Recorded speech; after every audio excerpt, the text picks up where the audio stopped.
Tudo bem, pessoal? Vamos dar início então ao segundo módulo do nosso curso de técnicas para alavancar a produção acadêmica, que vem logo após o nosso módulo anterior, que falou justamente sobre os relatos técnicos. Revisando, os relatos técnicos são peças acadêmicas simples, que na realidade elas são muito comuns nos cursos da área de ciências sociais aplicadas, nos cursos de gerenciais, e os relatos técnicos, eles têm como objetivo principal mostrar uma empresa, uma organização, um problema apresentado por essa empresa e a solução para esse problema aí.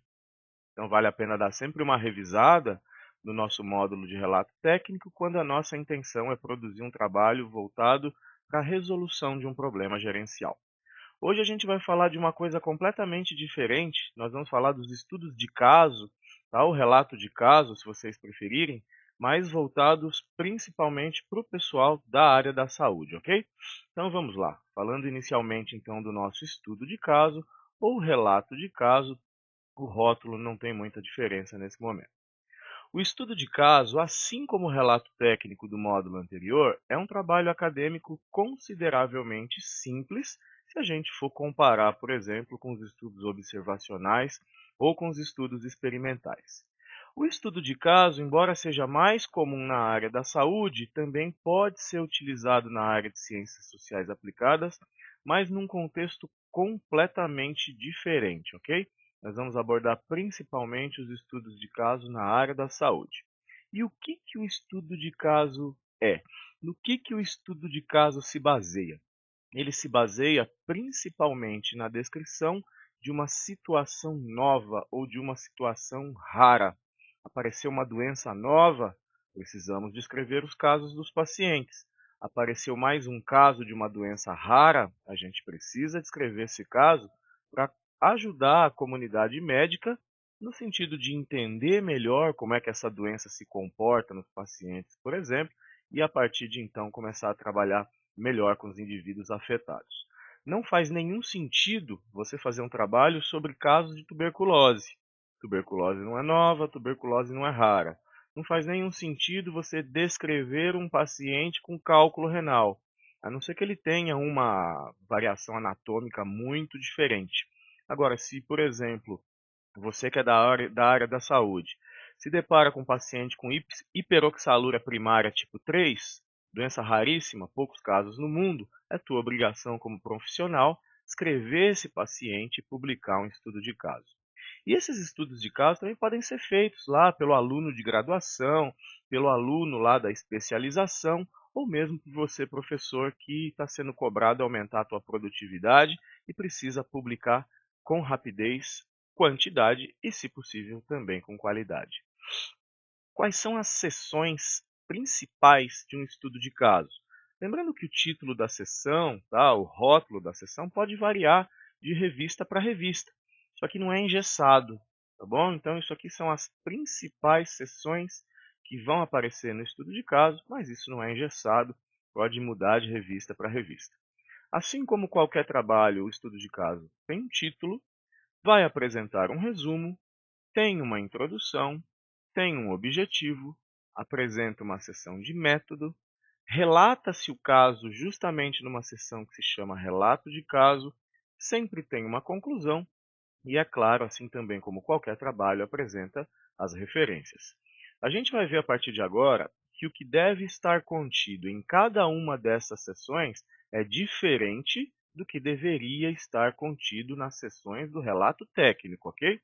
A maior parte dos trabalhos tem títulos de seções muito semelhantes, mas o conteúdo da introdução do relato técnico é diferente do conteúdo da introdução do estudo de caso, que é diferente do conteúdo de um estudo observacional e que é diferente do conteúdo da introdução de uma revisão da literatura. Então vamos agora dissecar pausadamente, parte a parte, um estudo de caso de sucesso que eu já publiquei. E para isso, existe a nossa famosa equação de delimitação de título. A equação de delimitação de título do relato técnico trazia a solução mais o problema mais a modalidade de organização. Aqui no título do nosso relato técnico, nós vamos simplificar bastante. Nós vamos colocar aqui o fenômeno que nos dispusemos a relatar, dois pontos, relato de caso. Exemplo: ataxia espinocerebelar, doença de Machado-Joseph. 3 relatos de caso. Então eu tenho aqui o meu fenômeno, ataxia espinocerebelar, boto aqui os dois pontinhos, coloco aqui que eu vou fazer 1, 2 ou 3 relatos de caso. Mais do que isso, já passa a ser uma série de casos, aí o trabalho é um pouquinho diferente. Mas é muito importante que quando você for fazer um trabalho desse aqui, que você, mesmo que inocentemente, não se deixe tentar enganar quem vai te avaliar. Eu, como avaliador de revistas, quando pego um trabalho que o título já não me diz o que esse trabalho se dispôs a apresentar, quando eu descubro lá no meio do trabalho, eu já descubro com raiva, reprovo o trabalho, devolvo e mando os autores melhorarem o título, para que eu, avaliador, eu possa saber de imediato, batendo o olho no título do trabalho, ao que ele se refere. Então, quando você for fazer relato de caso, não se esqueça, escreva já no título do seu trabalho que ele se refere a um relato de caso. E o que a gente coloca, então, no resumo do relato de caso? Então, aqui a gente tem o resumo do relato de caso que a gente vai dissecar. Repare que eu tenho uma introdução bem curtinha, falando apenas sobre o fenômeno que eu me dispus a descrever. Então, se o meu trabalho é sobre ataxias espinocerebelares, eu descrevo aqui na introdução o que essas doenças são, o que elas fazem, uma coisa bem curtinha, 3, 4 linhas. E aí eu já vou direto para a minha seção de objetivo. O que eu devo colocar na minha seção de objetivo? Que eu quero efetivamente relatar o caso. Então, nesse caso, o objetivo do trabalho é relatar os sentimentos e expectativas dos portadores dessa doença aí. Qual é o método? O método é exatamente a forma com a qual você conduziu o seu relato. Então, nesse caso, realizou-se uma entrevista direcionada com 3 pacientes. E os resultados? Que muitas vezes podem vir juntos com a conclusão, conforme a gente pode verificar nesse trabalho. Os resultados, eles precisam responder à pergunta que está no meu objetivo. Se eu quero relatar os sentimentos e expectativas dos pacientes, aqui na seção de resultados, os sentimentos e expectativas dos pacientes devem estar descritos. Então, o foco do resumo do nosso estudo de caso é convencer da importância de relatar o caso e resumir suas principais características. Quando você faz um resumo, mais uma vez você foca no que é mais importante, você precisa vender o seu peixe. Se eu sou o seu avaliador e aprovei o teu título, mas o seu resumo não me faz entender exatamente o que você relatou, eu não deixo o seu trabalho passar. Então, o resumo ele é muito importante, ele é curto e grosso, mas bastante informativo. O que a gente deve colocar na introdução do nosso relato de caso? Reparem que eu dividi a introdução do nosso relato em 3 pontos. E o primeiro ponto dessa introdução deve fazer uma revisão bem curta, tá? Uma revisão da literatura relacionada ao fenômeno que você está descrevendo. Se eu estou descrevendo um paciente com ataxia espinocerebelar, eu aqui na minha introdução, em 2 ou 3 parágrafos, eu vou falar quais são as informações mais importantes sobre a ataxia espinocerebelar. Procure usar ferramentas de refinamento de referencial. Uma ferramenta muito importante eu vou passar para vocês nos módulos finais do nosso curso. Essa ferramenta é o Publish or Perish e ela te diz exatamente quais são os principais artigos disponíveis na literatura sobre o assunto que você se dispôs a fazer um trabalho científico. Então, talvez no nosso penúltimo módulo, eu vou mostrar para vocês aí essa ferramenta.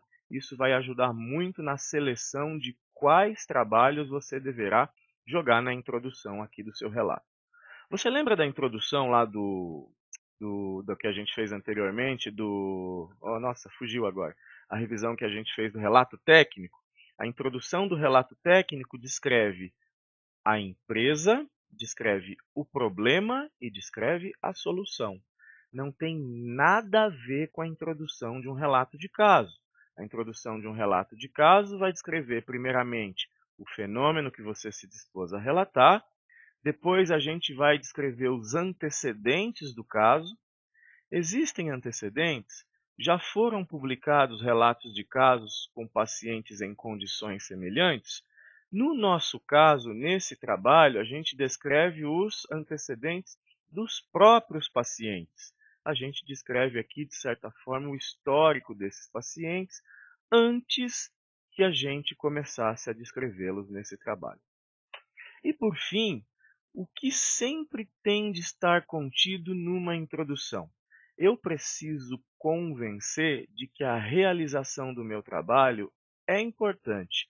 Então, aqui a gente destaca que a principal contribuição desse trabalho, a minha justificativa para a realização desse trabalho, é justamente a escassez de informações sobre essa doença, até mesmo no meio acadêmico, e que realizar esse relato de caso vai contribuir de alguma maneira para que se conheça melhor os desejos e os anseios desses pacientes, no caso da nossa doença. O relato de caso resolve alguma coisa? Ele vai resolver, vai curar o paciente? Não. Ele apenas ajuda a comunidade científica a entender melhor, a entender um pouco melhor um fenômeno que até então é raro ou mesmo desconhecido. Então, na introdução do seu relato, o que você tem que focar? Foca numa contextualização breve, só os principais autores discorrendo sobre o fenômeno que você se dispôs a relatar. Coloca aí os possíveis antecedentes ao seu caso e justifique a importância da realização do seu trabalho. Agora que você já tem o título, você já tem um resumo, você já tem uma introdução, o que a gente deve escrever na seção de objetivo do estudo de caso? E mais uma vez eu vos lembro que nós temos apenas um objetivo. Você jamais vai dividir seu objetivo em gerais e específicos, e veja que você nem tem objetivos. O teu negócio é um objetivo só. Então, o objetivo do nosso trabalho foi avaliar o conhecimento dos portadores sobre ataxia espinocerebelar e relatar os seus sentimentos e expectativas com respeito à sua doença. Isso aqui é praticamente o mesmo objetivo que eu coloquei lá no meu resumo. Então, a seção de objetivo do relato de caso tem que bater com o objetivo que você colocou no resumo do seu trabalho. Normalmente, os revisores costumam observar se está ocorrendo esse casamento. Se eu olho que um objetivo muito diferente do objetivo que eu tenho dentro do trabalho, se for comparar com o objetivo que eu pus no resumo, trabalho negado. Então a gente nota aqui que não existe nesse caso intenção nenhuma de resolver o problema. Em nenhum momento a gente diz que vai melhorar a condição de vida desse paciente. A gente desde o começo vem dizendo que a nossa intenção é conhecer um pouco melhor como é o comportamento dos indivíduos que apresentam o nosso fenômeno. Então, o mais importante aqui no objetivo é que a gente não divide em gerais e específicos, e a gente tem apenas um objetivo, ok? Que é justamente relatar o caso, conforme você já disse no início do seu trabalho. Então, o nosso foco, o objetivo, o foco central da seção de objetivo é justamente deixar claro, sem tentar enganar o seu leitor, que você quer o quê? Relatar um fenômeno apenas para que se possa entender um pouquinho mais sobre esse assunto. Relato de caso não resolve o problema de ninguém. Relato de caso ajuda a entender um pouquinho melhor um fenômeno qualquer. Passando então para a nossa próxima camada, que é a seção de método do estudo de caso, o que nós devemos escrever ali? Então, o método ele deve abordar uma série de questões muito importantes. E como eu já disse no método do relato técnico, essa seção de qualquer trabalho científico, efetivamente é a receita do bolo. Aqui você deve contar para nós tudo que você fez para alcançar o objetivo proposto. A seção de método, ela é a receita para que o objetivo proposto possa ser cumprido. Ou seja, como é que você chegou aos resultados com base no seu objetivo? Você chegou nesses resultados a partir do método que você vai descrever. E nesse caso, a gente tem que colocar a classificação da pesquisa, tem que colocar como é que a gente coletou os dados, tem que falar de instrumento, tem que falar de tamanho de amostra, tem que falar de estatística se for necessário, tem que falar dos preceitos éticos. É uma sessão onde a gente não pode ter preguiça. Reparem que logo no começo da sessão de método eu faço uma descrição. Então a gente classifica a pesquisa com base nos diversos conceitos metodológicos. Então trata-se de uma pesquisa de campo, qualitativa, descrita como relato de caso. Tá? Então para você fazer isso, basta você abrir qualquer relato de caso disponível na internet, ver como os autores classificaram o estudo e fazer alguma coisa parecida. Vejam que a gente fala que se realizou um contato prévio com os sujeitos da pesquisa, logo em seguida a gente fala como a coleta de dados foi realizada, nesse caso a gente fez entrevista, falamos aqui como é que se definiu a amostra do trabalho, a amostra, lembrando que é uma pequena parte da população, então seria aí a minha população de todos os pacientes com ataxia espinocerebelar. Eu estou entrevistando 3, então é uma pequena parte da minha população, e a isso, como sabemos, dá-se o nome de amostra. Então eu coloco aqui a definição de como a minha amostra foi constituída, que no nosso caso aqui foram 3 pacientes da mesma família, e muito importante, todos os trabalhos onde se envolva seres humanos, mesmo mortos, ou mesmo que você trabalhe apenas com prontuários, obrigatoriamente precisam ser submetidos a um comitê de ética em pesquisa. Hoje, a submissão aos comitês de ética é feita por meio da Plataforma Brasil.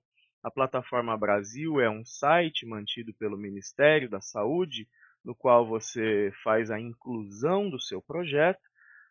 A Plataforma Brasil direciona o seu projeto para o comitê de ética que ela julgar mais apropriado. Esse comitê avalia o seu trabalho, devolve o resultado para a Plataforma Brasil e a Plataforma Brasil comunica a você por e-mail se o seu trabalho foi aprovado ou não e se você efetivamente pode realizá-lo da maneira que você descreveu aqui no método. Então veja que a descrição do método ela é muito importante, porque inclusive é em cima dessa sessão que o comitê de ética vai avaliar se você pode ou não realizar o trabalho envolvendo os seres humanos. Esse número de protocolo de aprovação do comitê de ética ele é muito importante.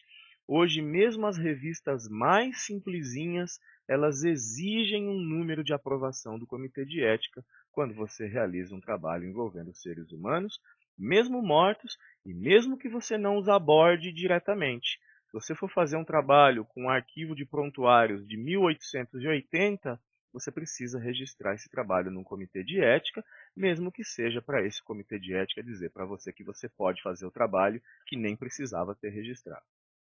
Então, o foco do método do estudo de caso, assim como foi o foco do relato técnico, é descrever como o estudo foi conduzido, ok? O método é uma receita de bolo. E por que, pessoal, que eu tenho que ter tanto cuidado com o método? Porque para que um trabalho científico seja validado, o método precisa ser reprodutível. Então, eu preciso, em qualquer lugar do país ou do mundo, utilizando o método que você descreveu, repetir adequadamente o teu experimento. Se eu usar o seu método e não conseguir repetir, teu método não foi descrito adequadamente. E agora a seção onde efetivamente se relata o caso. Nessa seção, você deverá fornecer todas as características do caso que possam contribuir para o entendimento do fenômeno. No nosso caso, eu descrevo cada um dos 3 pacientes avaliados. Então, eu coloco aqui a idade do paciente, o sexo, coloco a escolaridade, quantos filhos tem, descrevo os filhos, estado civil, pode colocar renda familiar se for importante. Se o seu relato de caso for, por exemplo, de uma doença que tenha alguma associação com a etnia, você também pode colocar aqui, ok? Então, todas as características do caso que você está descrevendo precisam estar contidas nessa seção, sem preguiça. Se é um paciente com uma doença diferente, onde foi realizado, por exemplo, um tratamento, você pode, por exemplo, colocar todas as características desse paciente antes da sua atuação, você coloca tudo o que foi feito com esse paciente e como esse paciente ficou após a atuação da equipe médica. Então, tudo que foi feito com esse paciente, especialmente tudo que possa contribuir para que se entenda um pouquinho melhor sobre o fenômeno, deve ser incluído aqui na seção de relato de caso. Então, o foco dessa sessão é descrever minuciosamente todas as características dos casos ou do caso que você descreveu, todos os procedimentos executados, todas as variáveis observadas, dentre outras características que se julguem importantes para entender melhor o fenômeno que você está descrevendo. E agora a gente está então chegando no final aí do nosso módulo de estudo de caso, ok? Chegando na região das conclusões. Então, no que deve ser dado foco? Lembrem-se que conclusão é curta. Conclusão é um único parágrafo, pelo menos aqui no relato de caso. Se você lembrar do relato técnico, a conclusão ela tem algumas etapas. Ela foca no principal resultado, ela retoma as contribuições práticas do teu relato e ela coloca as limitações do trabalho na conclusão. Já aqui no relato de caso é bastante diferente, então não vá confundir as sessões dos estudos. São modalidades de estudos científicos completamente diferentes. Relato de caso é uma coisa, foi dado lá no módulo 1. Tem as sessões e cada sessão tem o que se deve ser escrito. Agora nós estamos falando no relato técnico, né? Nosso módulo anterior. Hoje nós estamos falando do estudo de caso. O estudo de caso tem as suas sessões e o que deve estar contido em cada uma dessas sessões quase não tem muito a ver com o nosso módulo anterior. Então, o que vai ser focado nas conclusões do estudo de caso? Nós devemos focar o que se pôde aprender com o caso descrito, ou seja, quais foram as reais contribuições que a tua descrição de um caso raro ou novo trouxeram para o entendimento do fenômeno que está sendo descrito. Então, se eu me disponho a descrever os sentimentos dos pacientes com ataxia espinocerebelar, isso de alguma maneira tem que contribuir para que eu possa entender melhor os pacientes que, porventura, infelizmente, virão a desenvolver essa doença no futuro. Então, o foco da nossa conclusão é efetivamente o que se pôde aprender de novo, tá? O que já se sabia não interessa num relato de caso, o que o meu relato trouxe de novo para o estudo do fenômeno que eu me dispus a descrever. E aí nós chegamos mais uma vez ao nosso dilema. Assim como a gente não comentou sobre as referências no módulo de relato técnico, nós também não vamos comentar sobre as referências nesse módulo de estudo de caso. Por quê? Porque nós teremos um módulo sozinho, um módulo único, no qual eu vou mostrar para vocês, além da ferramenta de refinamento de referencial, que é o Publish or Perish, nós vamos estar trabalhando também uma ferramenta de automatização do processo de citação e de listagem de referências, que é o Zotero, ou Zotero, ou Zotiro. O rótulo, o nome não me interessa. O que interessa é que a gente hoje saiba citar e listar de maneira automatizada. Mais uma vez eu vos lembro que não existe mais esse negócio de ficar citando e digitando referência por referência à mão. Imagina que você tem lá 30, 35 referências no teu artigo científico que você fez em ABNT, agora você vai mandar para uma revista que quer que as referências estejam em Vancouver, como você vai fazer? Vai passar o quê? Um dia, 2 dias, 3 dias, uma semana mudando tudo isso à mão? De jeito nenhum. Existem ferramentas que automatizam esse processo, mas isso eu só vou contar para vocês lá no final do nosso curso. Eu espero que esse módulo tenha sido interessante e que tenha contribuído para que vocês possam conduzir adequadamente os seus estudos de caso, lembrando que relato técnico é uma coisa e estudo de caso é outra. O relato técnico ele descreve uma empresa, né, uma organização, um problema e uma solução. Quem lê o relato técnico não é um cientista, é um empresário que tem um problema para ser resolvido. Hoje, o estudo de caso ele mostrou o quê?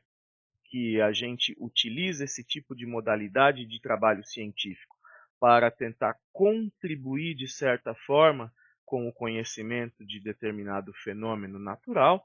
Normalmente relata-se casos de uma doença, ou casos de tratamento, ou casos de prognóstico, mas o importante desse tipo de trabalho é efetivamente contribuir apenas para o melhor se conhecer um fenômeno existente no nosso dia a dia. O nosso próximo módulo será o módulo de estudos observacionais. É um módulo mais longo, é um módulo bastante interessante e eu espero vê-los na próxima semana, quando esse módulo então estiver à disposição. Um abraço a todos e mais uma vez, muito obrigado